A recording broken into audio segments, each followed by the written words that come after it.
남한의 좌익 세력들은 비자익 정권이 들어서게 되면 그날서부터 혁신운동을 전개합니다. 대통령으로서의 직책을 성실히 수행할 것을 국민 앞에 엄숙히 선서합니다. 2013년 2월 25일 대통령 박근혜. 투표율에 있어서 차이도 있었고 댓글 사건 또 각종 루머 조작 부정선거 그런 것들을 해가지고 박근혜 정권 출범 전서부터 박근혜 퇴진 운동을 전개했습니다. 대통령 박근혜 탄핵 소추안은 파결되었음을 선포합니다. 통일 대박이라는 희망찬 기대감으로 출발한 대한민국 대통령. 정교조 후배 노조화를 시작으로 통합진보당 해산, 북한 인권법을 통과시키며 대북 정책을 강화하고 공무원 연금법, 김영란법을 통해 대한민국의 부패를 청산하려는 대통령의 의지는 그러나 보이지 않는 수많은 적들을 만들어냈다. 통진당 해산 후에도 계속되는 대한민국 전복 세력과 자신들의 기득권을 지키려는 언론과 노조, 나라가 어떻게 되든 말든 권력만 잡으면 되는 정치 권력들은 노골적으로 불만을 가지기 시작했다. 그런 부역자들과 배신자들의 콜라보레이션, 그것의 결과는 대통령 박근혜를 파면한다.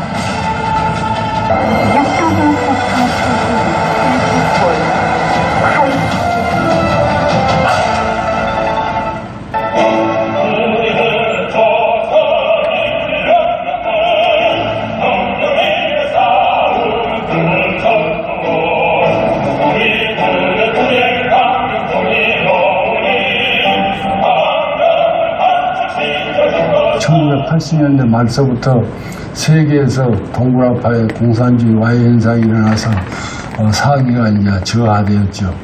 그때서부터 이 사람들이 어떠냐면 장기적인 투쟁으로 들어가가지고 종전에는 기동전 중심의 투쟁을 했다면 90년대 중반 이후서부터는 진지전 중심으로 투쟁을 전환한 것 같습니다. 사회주의를 꿈꿨던 386 운동권들은 그 당시에 진지전을 충실히 이행했다.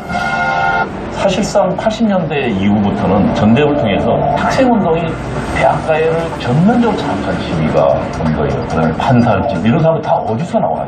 대학 출신들에서 나와요. 그러니까 이들을 통해서 혁명 전사로 길러낸 사람들이 사실상 우리 사회 구석구석에 들어가 있는 거예요. 그것이 오늘날 20년이 지난, 20년, 30년이 지난 현재 이들이 장성해서 우리 사회에 이제 중추가 되는 거예요. 그리고 그들 중에는 예를 들면 교사로 들어간 사람은 지금 전교조 핵심 세력이 되었죠. 그 다음에 그 중에 또 머리 좋은 친구들은 또 판사로도 나갔고, 그 다음에 검사로 들어갔고, 그 다음에 공무원으로도 시험받아 들어갔죠. 그래서 그러면 언론계에도 들어가고, 지금 우리 사회 중추에 다 들어가 있다. 그러니까 지금 그들이 지금 하나가 기회가 되니까 이들이 하나로 지금 모여지는 거예요. 하지만 그들이 추구했던 것이 과연 순수한 사회주의였을까? 개성공단을 통해 작년에만 1,320억 원이 들어가는 등 지금까지 총 6,160억 원의 현금이 달러로 지급되었습니다. 결과적으로 우리가 북한 정권의 핵과 미사일 개발을 사실상 지원하게 되는 이런 상황을 그대로 지속되게 할 수는 없습니다. 비천구인 통합진보당을 해산한다. KMPR의 일환입니다. 대통령은 임기 초반부터 강력한 대북 제재 프레임을 가동했다. 박근혜 정부 3년 반은 고통과 질곡이었습니다. 야당의 공세와 함께 때맞춰 그들이 조직적으로 움직이기 시작했다. 기울여져 있는 상태라고 합니다. 대한민국을 들끓게 한 끔찍한 소식이 들려왔다. 그런데 뭔가 이상했다. 모든 언론은 학생 전원 구조라는 오보를 낸다. 모든 언론이 오보를 낸다는 것의 확률은 얼마나 될까? 이 언론의 오보가 시간이 지나 세월호 7시간이라는 미스테리의 단초를 제공하게 되는 결정적 역할을 하게 된다.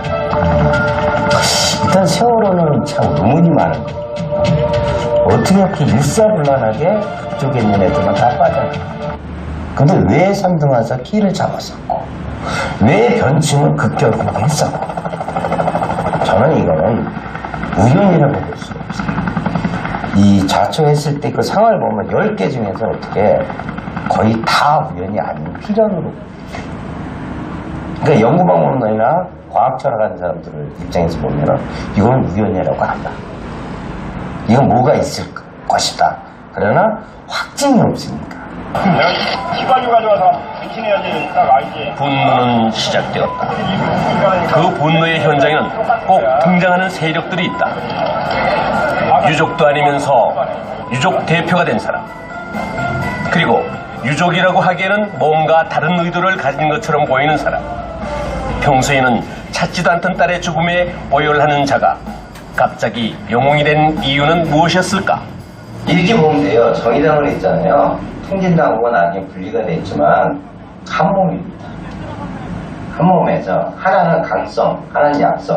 그래서 강성이 빠져나간 게 통진당이지. 그랬다고 해서 정의당 안에서 통진당처럼 같이 갖고 있는 이념이 있는 사람이 없다? 아니에요. 항상 교두보를 마련해 둡니다. 해상사고에 난데없는 시위가 기다렸다는 듯이 펼쳐진다. 가만히 보면 매번 보던 패턴들이다. 효순이 미선이, 말도 안 되는 광우병 선동 때도 이런 시위가 벌어졌다. 지금 지나간 화면들도 이런 시위가 섞여 있지만 아무런 차이를 못 느낄 것이다. 그리고 똑같은 패턴은 또 있다.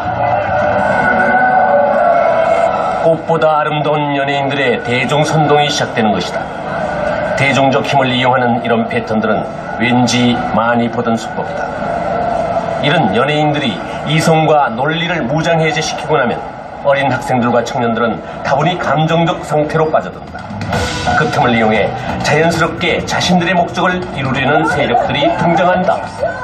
대한민국을 인정하지 않는 종북 세력들, 자신들의 정치적 이득을 위해 어린아이들의 죽음마저 이용하는 권력들. 박근혜 대통령이 물러나지 않으면 감사합니다. 이 비참한 사고가 왜 그토록 고마울까?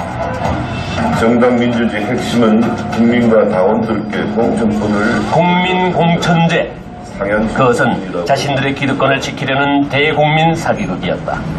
그렇게 하면은 뭐 이상한 사람들, 지방의 토호들, 심지어는 조폭도 될 수 있잖아요. 공관위원회에서는 어떠한 경우라도 공천 룰을 벗어나는 결정을 할 수가 있습니다. 그것은 공천관리위원회가 결정을 하도록 되어 있고요. 그것만 있었던 얘기가 5분 10분 뒤에는 김무성 의원한테 들어가니까 우리는 그걸 용납을 못했죠. 관리위원회 회의가 어제 이어서 오늘도 무산됐습니다. 황진화 사무총장, 그리고 각 위원들의 대치는 결국 김무성과 대통령이 충돌하는 형태였고, 비박으로 불리는 의원들의 배신은 공천 과정을 거치면서 극대화된다.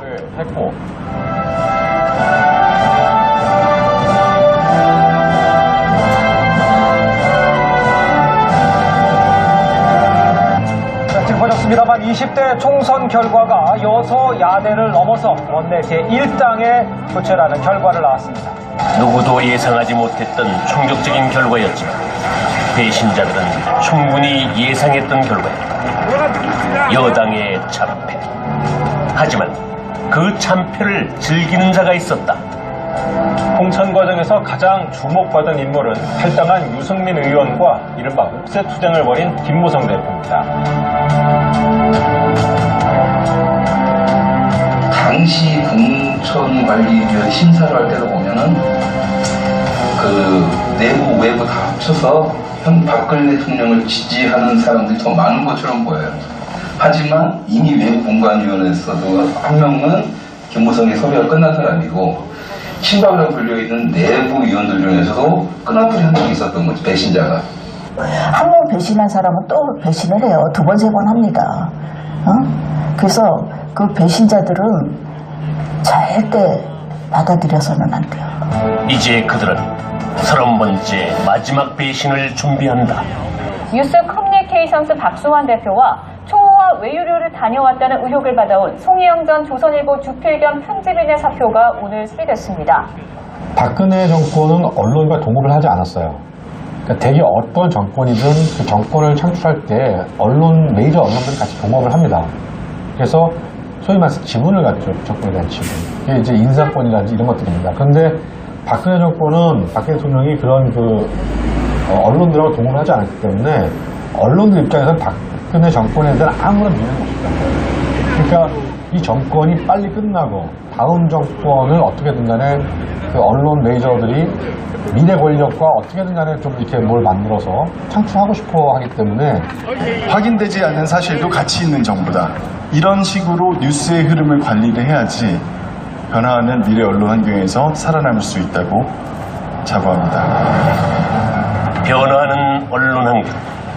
JTBC는 확실하게 그 환경에 적응했다. 그 뒤에는 홍석현이 있었다.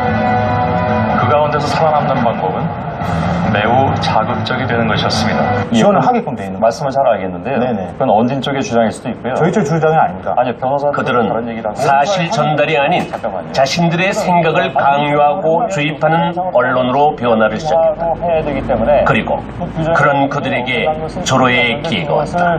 인정하기 어렵다는 말씀이신가요? 그 대상은 바로 대통령이었다. 그것은 전혀 예상치 못한 곳에서 터졌다.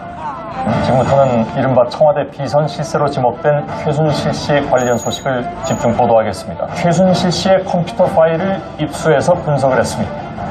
꼼짝 못할 증거물로 인해서 의혹의 퍼즐은 하나 둘 완성됐고, 태블릿 PC를 제가 못 봤잖아요. 저게 어떻게 조작됐냐를 완전히 검증할 수는 없는 거고, 안 본 상태에서. 화면에 나온 화면 조작은 충분히 가능하죠. 예를 들면 카카오톡 켜보고, 텔레그램 켜보고, 거기 나라는 게 오른쪽에 있는 딱 보면 알지 않습니까? 카카오톡이랑 그 SNS만 보면. 근데 지금 저 JTBC나 검찰은 카카오톡을 사용했다고 해놓고서 그걸도 안 보여주고 있죠. 그거 한 번에 못 된다는데. 그러니까 이제 이 조작이 계속 걸리니까 JTBC 것이 갑자기 특검이 아마 1월 11일인가 이게 들고 나왔어요. 또 하나의 PC를.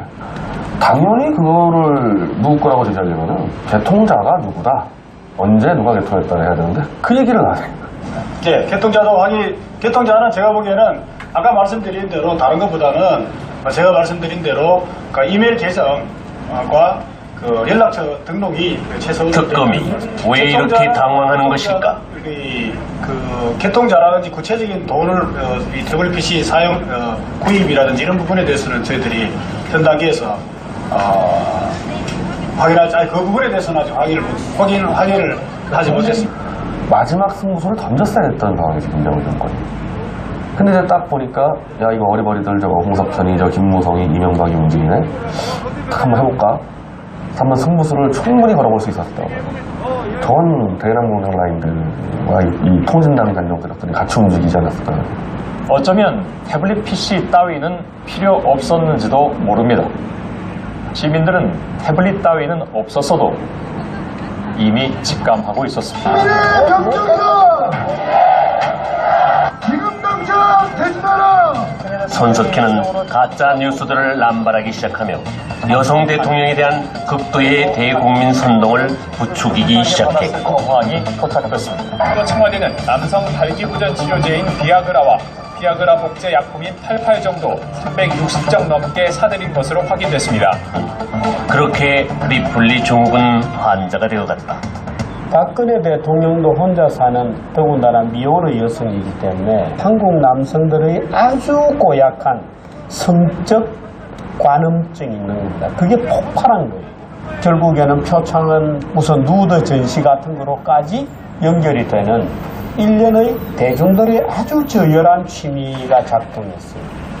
그러니까 언론들은 신나게 말하자면 궁중비사를 확대 증폭 재생산하고 온갖 루머가 나왔잖아요. 정유라가 딸이다, 말도 안 되는, 예를 들어서 최순실이와 박근혜는 경제적 동일체다, 전혀 사실이 아니라는 게 나중에 다 밝혀졌거든요.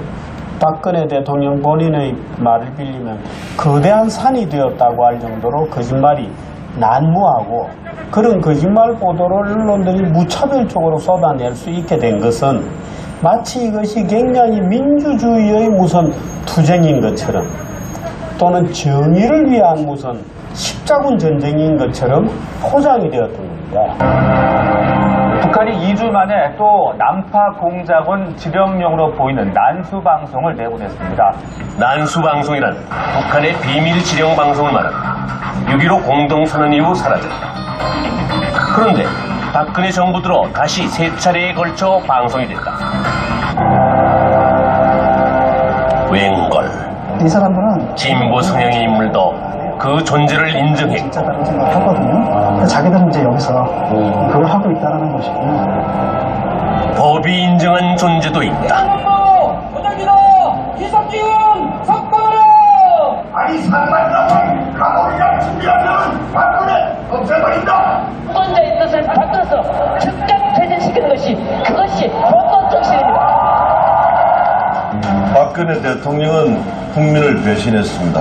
야당만이 아니었다. 헌법을 위반한 대통령은 탄핵을 받아야 됩니다.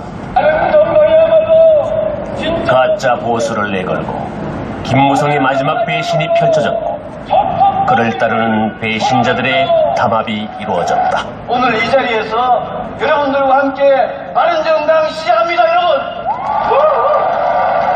배신자들의 공조로 13건이나 되는 탄핵 소추안은 제대로 된 논의 한 번 없이 속전속결로 이루어졌다. 국회 권력의 무자비한 폭력이었다. 대통령 박근혜 탄핵 소추안은 가결되었음을 선포합니다.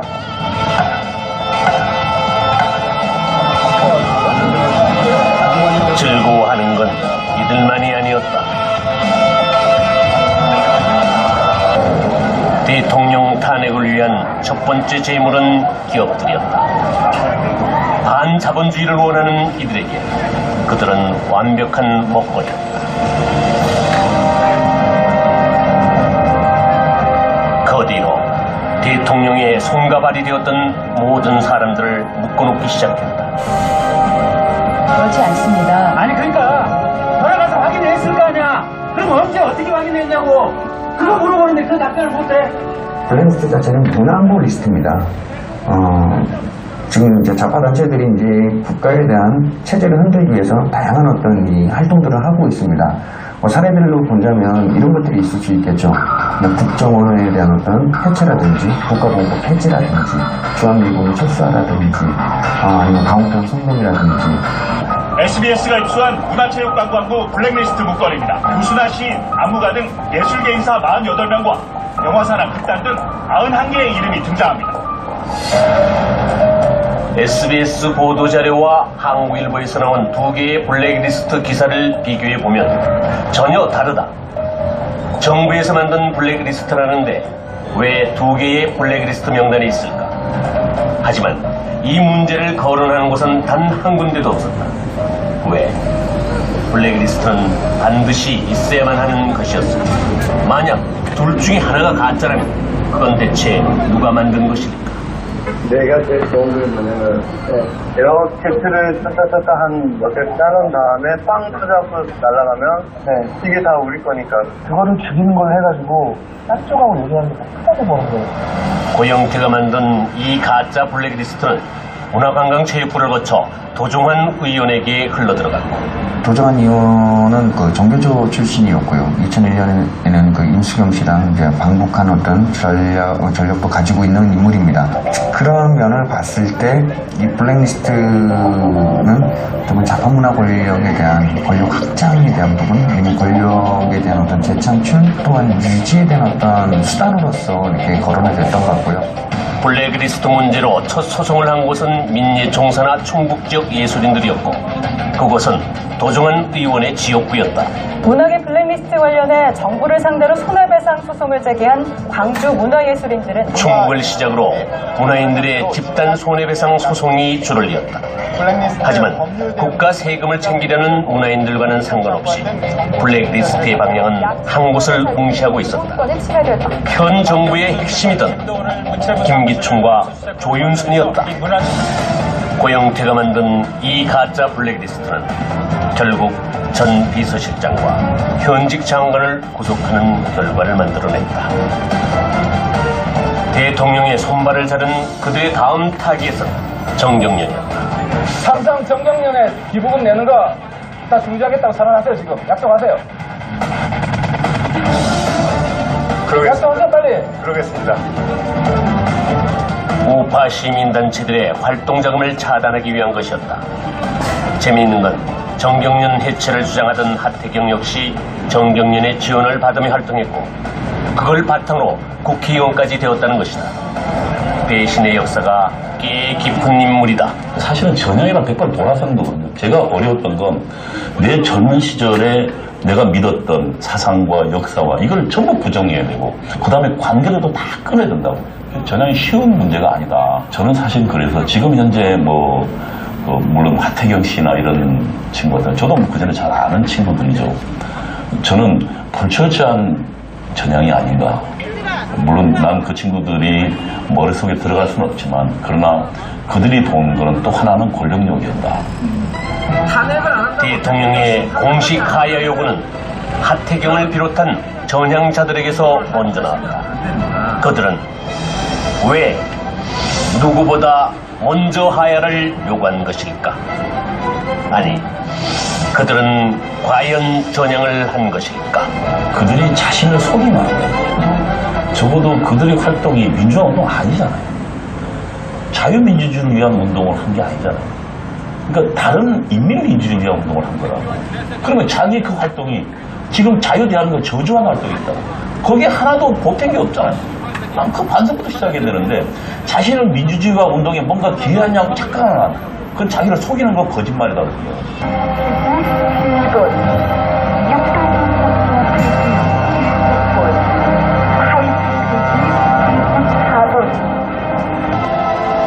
6.29 선언 후에도 전 정권의 사법부가 유임되어 2차 사법파동이 이어지면서 좌파 성향의 판사들이 모임을 만들었다. 바로 우리법 연구회. 이들은 노무현 정권 들어 정계에 진출한다. 박범계와 강금실이 대표적 인물로 좌파 법조인들의 산실이었다. 그럼 그들이 보기에는 머릿속에 무엇이 있겠습니까? 그들이 대학 시절에 생각했던 거는 미국에 반대하고 그리고 지금 대한민국 뭔가 잘못되어진 나라다 라고 생각하고 이들이 지금 현재 그러면 언론계에도 들어가 있고 지금 우리 사회 중추에 다 들어가 있다고. 오늘부터 특검의 본격적인 수사가 개시되었습니다. 사실은 이 특검 자체가 위헌적입니다.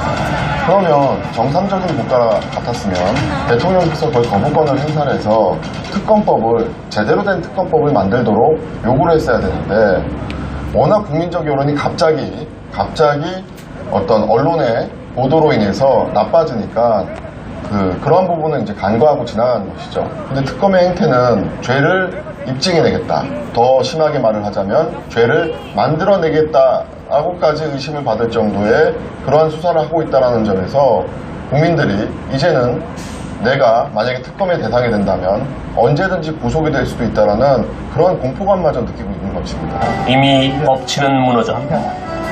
촛불 세력의 눈치를 보며 원칙을 잃어버린 채 재판은 진행되었다.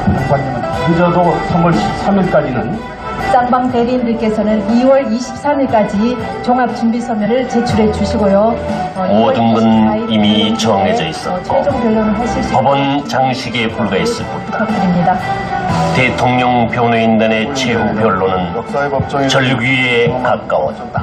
확인되지 않은 언론 기사에 따라 헌법상 예외 중에 예외적인 권한을 행사했습니다. 저는 이것을 권한의 남용이라고 생각합니다. 대통령을 속출한 이 막대한 사건의 결과가 막상 조사해보니 그 실체가 너무나도 어이가 없는 상황입니다. 대한민국을 흔드는 부역자들, 그리고 그들과 손잡고 권력만을 쫓는 배신자들. 법치와 원칙이 무너지고 광장의 인민재판이 횡행하는 것을 참다 못한 시민들이 태극기를 들고 거리로 나왔다. 하지만 거기에 돈들이 풀리고 있어요. 왜냐? 집회에 엄청 많은 사람들이 나와요. 또 많은 자금들이 집행이 되고 있고. 친박단체 집회에서 돈을 주고 사람을 동원하는 것이 아니냐는 의심은 사실 그동안에 계속되어 왔는데 탄핵 반대를 주장하는 최근의 친박 집회도 돈을 주고 참가자를 동원한다는 관계자의 증언이 나왔습니다. 부역자들과 배신자들의 공격과 언론의 일방적인 매도로 인해 태극기는 아무런 힘을 쓰지 못했다. 피청구인 대통령 박근혜를 파면한다. 재판관들이 전원일치 8인 재판관 전원일치로 탄핵 인용이 아닌 파면이라는 정치적 결정으로 박근혜 정권의 운명은 끝을 맺었다. 부정적 영향이 광장의 촛불은 횃불로 변해 승리의 환호성을 울렸다. 광장의 인민재판, 집단과 전체주의의 승리였고 부역자와 배신자들 앞에 정치와 언론, 법치가 무릎을 꿇었다. 그렇게 자유 대한민국이 무너져 내렸다. 그들의 손에 의해 대한민국을 만들었던 태극기는 불타고 그람시는 자랑스러운 반대한민국에 이제 끝난 것일까? 아니, 이제 시작일 뿐이다. 가끔이 대한민국을 보면 자꾸 베트남이 생각나. 그때도 그랬지. 무조건 반미 시위를 하고 사회주의 환상에 사로잡혀서 대중들을 선동했지. 베트콩이 승리하고 놈들이 제일 처음 한 게 그런 부역자들을 처형한 것이. 한 번 배신한 놈은 다시 배신할 거라고 하면서 말이야. 지금 대한민국의 배신자들도 그렇게 되겠지. 그러나 아직 대한민국은 희망이 있어. 어떻게든 싸워서 자유를 지켜야지. 그런데 말이야, 이제 대한민국은 인자들 스스로 지켜나가야 돼. 알지? 나는 이제 없어. 우리 아이들의 미래를 위해서라도. 자, 국민 여러분, 요즘 살기 편하십니까? 문재인 정권의 지난 4년을 보면서 아직도 정신을 못 차린 국민이 있다면 대한민국 국민이 아님을 선포합니다. 지금 여러분이 보시는 각 빌딩마다 덕지 나붙은 임대 딱지가 문재인 정권의 주도 성장 정책의 실패를 그대로 보여주고 있습니다.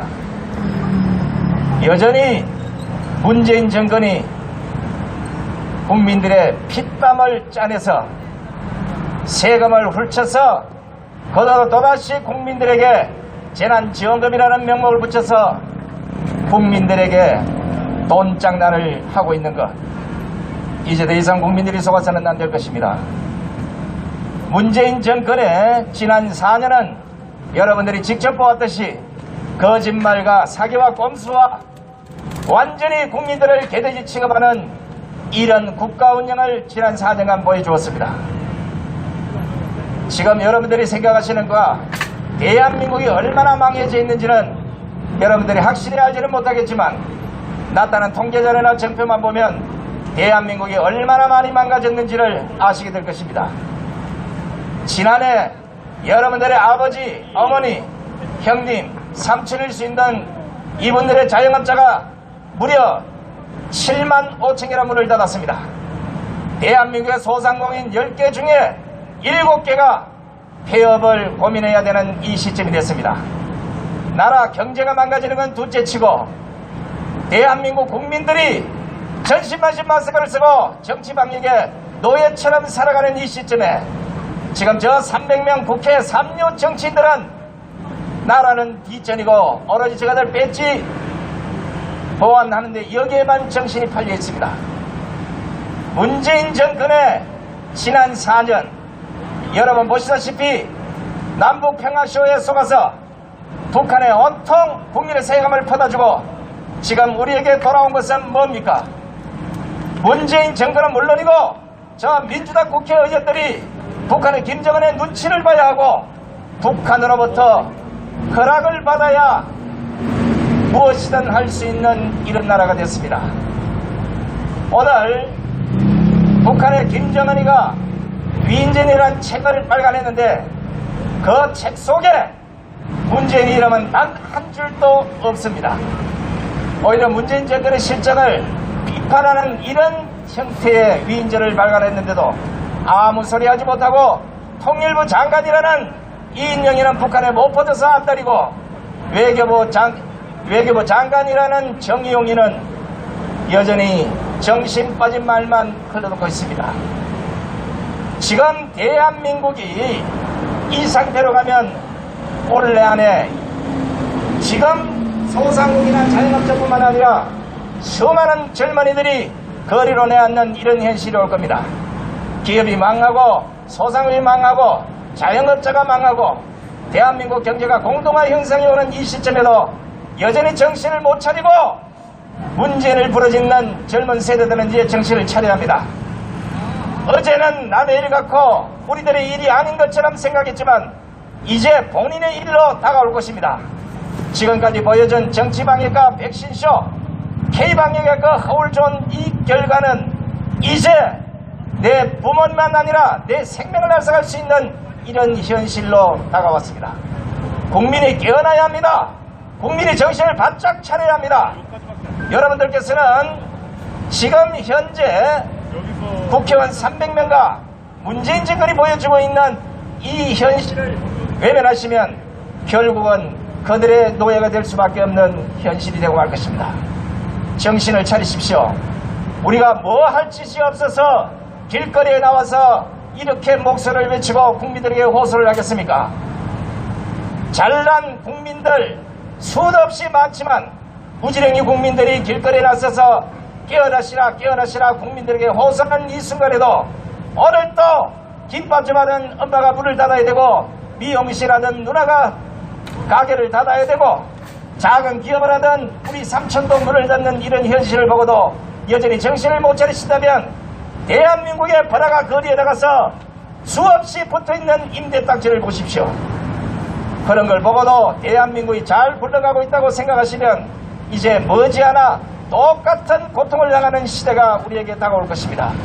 정치를 바꿔야 되고 권력을 바꾸지 않으면 대한민국에는 여러분이 그렇게 아니라고 하시던 대한민국의 공산화가 이제 눈앞에 보게 될 것입니다.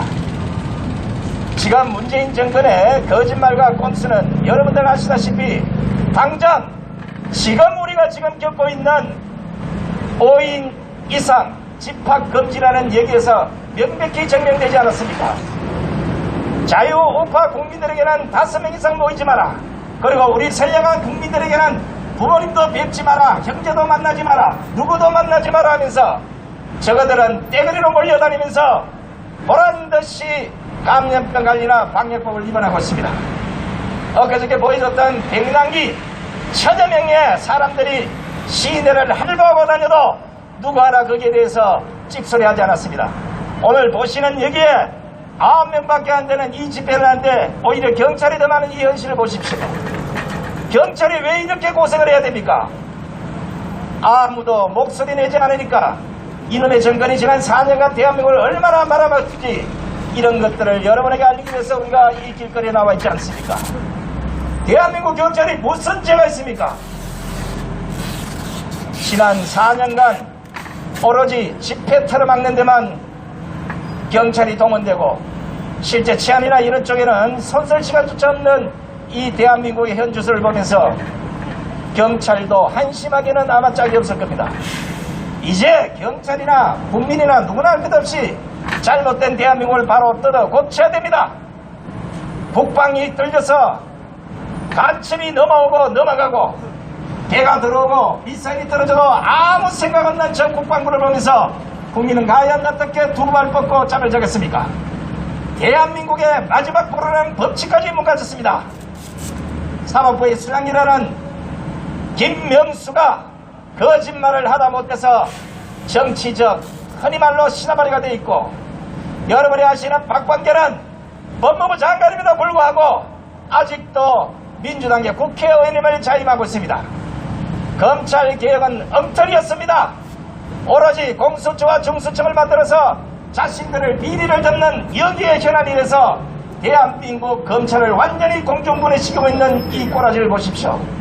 이제 국민이 변화해야 됩니다. 국민만이 잘못된 대한민국을 바로잡을 수 있습니다. 4년 전 촛불을 들었던 국민 여러분, 이런 나라를 보기 위해서 촛불을 들었습니까? 아니잖아요. 지금 보십시오. 망가지는 기업들 때문에 실업자는 넘쳐날 것이고, 사상 최초로 157만 명의 실업자가 나타났습니다. 젊은이들에게는 직장도 없이 이제 노숙의 길로 갈 수 있는 이런 길이 만들어졌고, 삼촌은 물론이고 형님은 물론이고 직업이 없어서 배방 도는 이런 실업자, 대한민국이 이제 차고 넘칠 겁니다. 어제는 나와 상관없는 분이 서울역에서 강화문에서 노숙자 생활을 했지만, 이제 바로 내 친척, 내 형제, 아니 내가 노숙자가 되는 시대가 꼭 앞에 다가왔습니다. 오늘까지는 나와는 상관없는 일이라고 생각하고 지나가시겠지만, 이제 조금만 있어보시면 이게 바로 내 일이 돼서 땅을 치고 통곡하는 시간이 다가올 것입니다.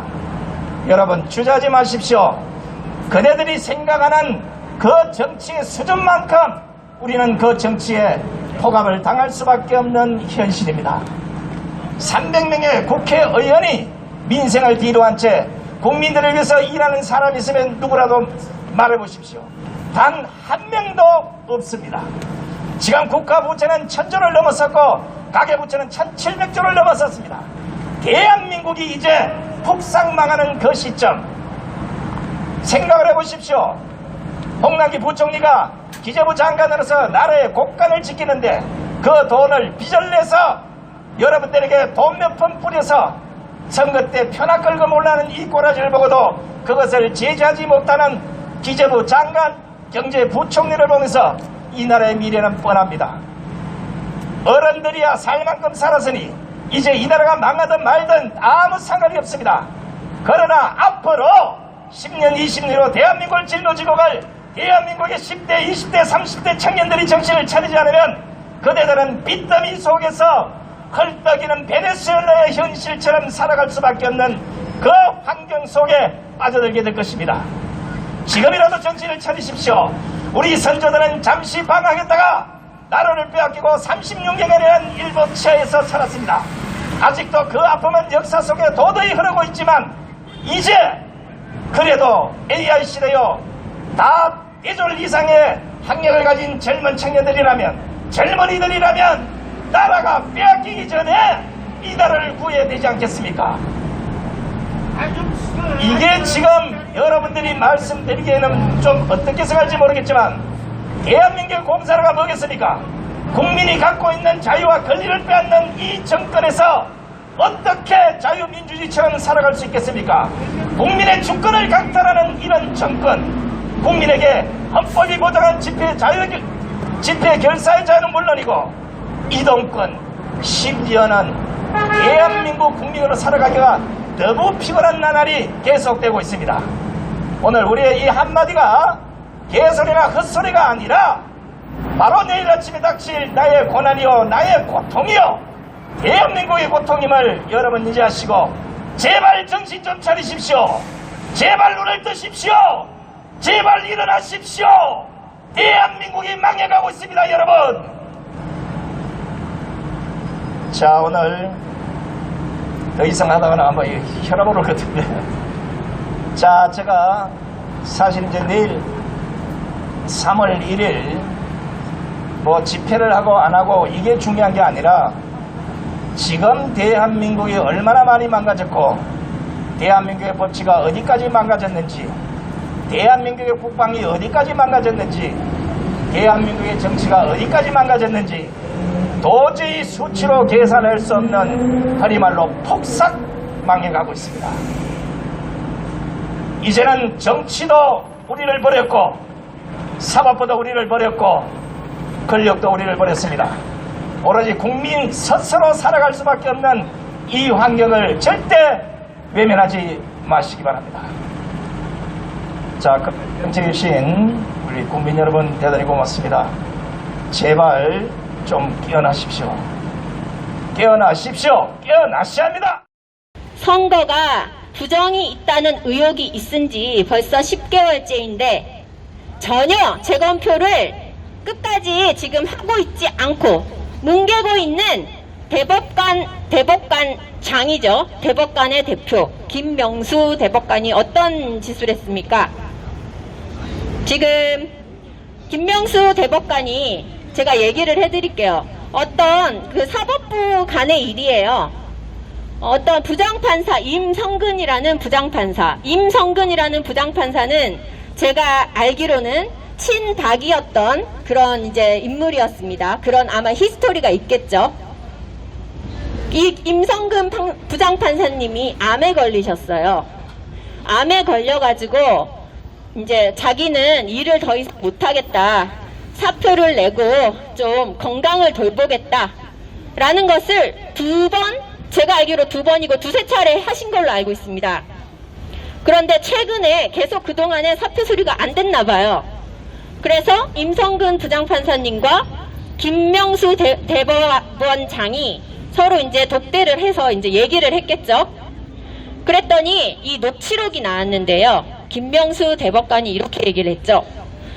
아니, 우리 지금 공수처도 되고 사법부 길들이기 해야 돼가지고 지금 판사들 탄핵시키는 지금 그런 계획이 있는데 이 임성근 판사님, 내가 지금 판사님 사표를 수리해버리면 우리 계획이 어떻게 되고 내가 정말 참 난처합니다.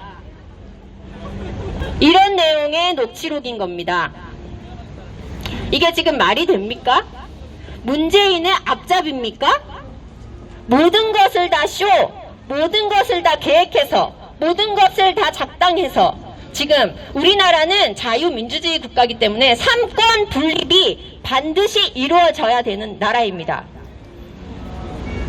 문재인의 앞잡이냐고요. 정치 쇼를 하기 위해서 지금 사법부 길들이기 위해서 어떤 대표적인 부장판사 하나 잡아가지고 탄핵 쇼를 해야 되는데 당신이 이렇게 사표를 미리 써버리면 나는 곤란해. 바로 이겁니다. 이게 지금 나라입니까? 정말로 흔히 얘기하는 이게 나라예요? 대법원장은 대법원장대로, 사법부는 사법부대로 정치 세력의 입김과는 별개로 정확한 판결과 정확한 죄인들을 이 기준을 가지고 법으로서 법의 잣대로 좌지우지해야 되는데 지금 이게 나라입니까 이게? 그래서 지금 17기 사법고시 출신들, 이런 판사분들, 변호사분들은 170명이 김명수 탄핵 그거를 지금 외치고 있죠. 이렇게 단체 행동이 들어갔습니다.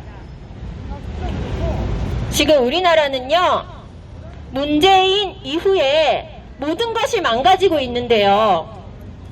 정말 곳곳에 이런 미국에서는 뭐라고 하죠? 워싱턴 늪이라고 하죠.